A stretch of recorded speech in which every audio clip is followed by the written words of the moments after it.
दोस्तों मेरे चैनल में आपका स्वागत है। दोस्तों आज के इस वीडियो में मैं आप लोग को बताने वाला हूं कि आपको प्राइवेट लिमिटेड कब बनाना चाहिए। यहां पर जो बिगिनर बिजनेसमैन होते हैं, यानी कि वे अभी बिजनेस की शुरुआत ही कर रहे हैं, उनके मन में सवाल उठता है कि क्या शुरू में प्राइवेट लिमिटेड बना लेना चाहिए। तो दोस्तों इसे जानने के लिए आप इस वीडियो में अंत तक बने रहें, और अगर आप मेरे चैनल पर नए हैं तो फिर चैनल को सब्सक्राइब करके बेल आइकन को भी प्रेस कर लीजिए, ताकि मैं जब भी कोई ऐसी इन्फॉर्मेटिव वीडियो आप लोग के लिए अपलोड करूं तो फिर आप लोगों को उस वीडियो की नोटिफिकेशन मिल सके। यहाँ पर आप बिल्कुल प्राइवेट लिमिटेड बना सकते हैं। यहाँ पर प्राइवेट लिमिटेड बनाने का सबसे बड़ा फ़ायदा यह मिलता है कि जो आपका बिजनेस का नाम होता है वह प्रोटेक्ट हो जाता है, यानी कि कोई दूसरा बिजनेसमैन उस नाम को कॉपी नहीं कर सकता है। तो फिर यहाँ पर जो आपका नाम है, सेम नेम दूसरे को नहीं मिलेगा। तो यहाँ पर सबसे बड़ा बेनिफिट यह होता है कि आपका नाम प्रोटेक्ट हो जाता है। उसके बाद यहाँ पर जो प्राइवेट लिमिटेड में जो डायरेक्टर होते हैं, उनकी जो लायबिलिटी होती है लिमिटेड होती है। कल को अगर वे लोन लेते हैं, अगर लोन नहीं चुका पाते हैं, तो यहाँ पर कंपनी का जो एसेट होता है उसको यहाँ पर बेचकर बैंक रिकवर करती है, ना कि डायरेक्टर के पर्सनल प्रॉपर्टी को टच करेगी। तो यहाँ पर सबसे बड़ा फ़ायदा मिलता है कि डायरेक्टर की लिमिटेड लायबिलिटी होती है। जो यहाँ पर डायरेक्टर कंपनी को चला रहा है, अगर वह चाहता है कि वह किसी और को जोड़ ले, किसी और को भी डायरेक्टर बना ले, तो यहाँ पर आप प्राइवेट लिमिटेड में ऐसा कर सकते हैं। या फिर जो कंपनी को रन कर रहा है वह चाहता है कि मैं इस कंपनी से हट जाऊँ, कोई और इस कंपनी को चलाए, तो यह भी आप कर सकते हैं। वहीं अगर आप प्रोप्राइटरशिप बनाते हैं तो ऐसा आपको ऑप्शन नहीं मिलता है, लेकिन प्राइवेट लिमिटेड में आपके पास ऐसा ऑप्शन मिलता है। अगर कल को डायरेक्टर की डेथ हो जाती है तो भी कंपनी बंद नहीं होगा, कंपनी यहाँ पर चलता रहेगा। तो इसके कई सारे बेनिफिट है। यहाँ पर कई सारे टेंडर ऐसे होते हैं कि अगर आप कोई गवर्नमेंट का टेंडर भरेंगे तो उसमें आपका जो बिजनेस है वह प्राइवेट लिमिटेड होना ज़रूरी होता है।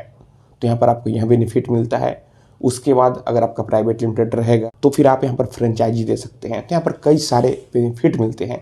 लेकिन यहाँ पर अगर आप बिगिनर हैं, तो यहाँ पर अगर आपका बिजनेस शुरू करके यहाँ पर लॉन्ग टर्म चलना है, तो आपको यहाँ पर प्राइवेट लिमिटेड बनाना चाहिए। क्योंकि यहाँ पर प्रोप्राइटरशिप फर्म में या फिर पार्टनरशिप फर्म में उतना प्रोटेक्शन नहीं मिलता है। अगर आप MCA यानी मिनिस्ट्री ऑफ कॉर्पोरेट अफेयर के अंडर अपने बिजनेस को रजिस्टर कराते हैं, तो यहाँ पर आपके बिजनेस का लीगल प्रूफ होता है। जो भी आपके कस्टमर होंगे, आपके क्लाइंट होंगे, आपके बिजनेस के ऊपर उनका ट्रस्ट बढ़ेगा। आप पूरे इंडिया में कहीं भी काम कर सकते हैं। तो यहाँ पर अगर आपका लॉन्ग टर्म विजन है तो आपको प्राइवेट लिमिटेड ज़रूर बनाना चाहिए, या फिर किसी भी तरह का बिजनेस आपको MCA के अंडर ही रजिस्टर कराना चाहिए। अगर आप अकेले हैं तो आप OPC यानी 1 पर्सन कंपनी बना सकते हैं। अगर पार्टनरशिप चलाना है तो आप LLP बना सकते हैं, प्राइवेट लिमिटेड बना सकते हैं। आपके पास कई सारे विकल्प मिलते हैं। यहाँ पर अगर आप MCA में रजिस्टर कराते हैं तो यहाँ पर अच्छा होता है। अब यहाँ पर सवाल उठता है कि प्राइवेट लिमिटेड बनाने के लिए क्या क्या डॉक्यूमेंट लगते हैं। तो यहाँ पर जितने भी डायरेक्टर होते हैं उनका KYC डॉक्यूमेंट, यानी कि उनका आधार कार्ड, पैन कार्ड, उनका पासपोर्ट साइज फ़ोटो, उनका मोबाइल नंबर, ईमेल ID, और यहाँ पर करेंट 2 महीने का बैंक स्टेटमेंट आपको देना होगा। उसके बाद जहाँ भी आपका कंपनी रहेगा वहाँ का आपको बिजली बिल देना होगा, और वहाँ का जो भी ऑनर होंगे उनसे आपको NOC लेना होगा।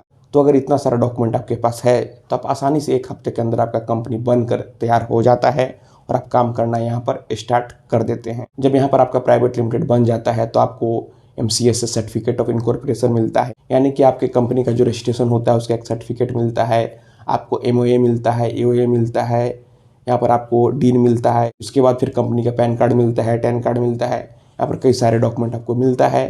फिर आप आसानी से बैंक में करेंट अकाउंट ओपन करते हैं, और जितना भी पेड अप कैपिटल डिसाइड हुआ है उतना यहाँ पर सभी डायरेक्टर पे करते हैं और अपने बिजनेस की शुरुआत करते हैं। तो दोस्तों मैं आशा करता हूँ आपको वीडियो पसंद आई होगी। अगर मन में कोई भी सवाल है तो आप नीचे कमेंट बॉक्स में कमेंट करें, और अगर आप हमसे सीधे जुड़ना चाहते हैं, फ़ोन से बात करना चाहते हैं, मन में कोई भी सवाल है, तो फिर आप हमें इंस्टाग्राम पर फॉलो करें। मेरा इंस्टाग्राम पर वही यूजर नेम है Pritesh1584। आप हमें फॉलो करें, मैसेज करें, और अगर फ़ोन से बात करना है तो फिर इंस्टाग्राम पर ही मैसेज करके अपॉइंटमेंट बुक कर लें। तो दोस्तों आप इस वीडियो को अपने दोस्तों और रिश्तेदारों में भी जरूर शेयर करें। हम लोग मिलते हैं अगले वीडियो में एक नए टॉपिक के साथ। तब तक आप अपना और अपने परिवार का ख्याल रखें।